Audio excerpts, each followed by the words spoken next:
Right.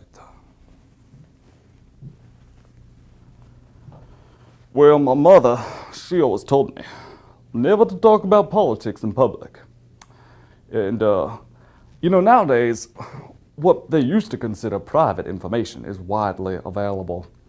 And sometimes even their political affiliations are sometimes easy to determine. So I decided to do a little experiment on the World Wide Web to determine how easy it was to find this personal information, if you know what I mean, given just a name and the city that they live in.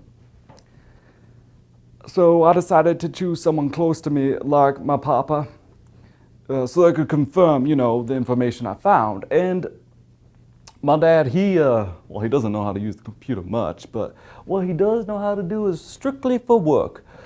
Completely, unrelated to social networking and things like that, but just for work.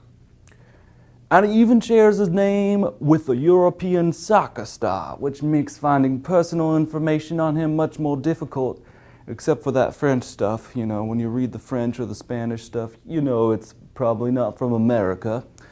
So I guess that made it a little bit easier.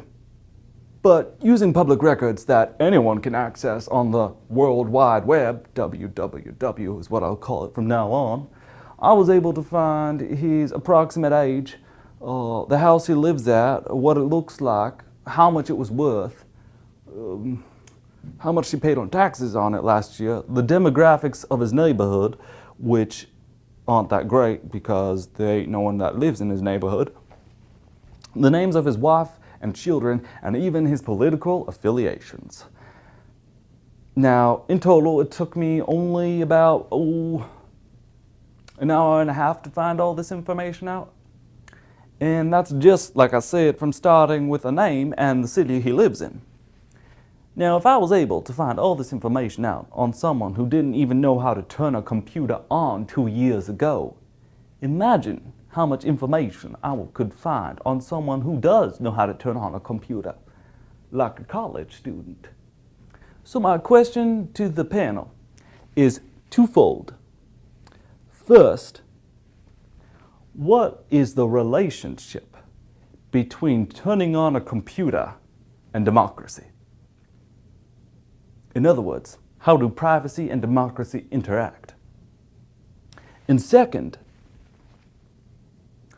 is this shift toward more and more people being able to turn on computers going to fundamentally change the way that politics are conducted in the United States? That's my question to you. Okay.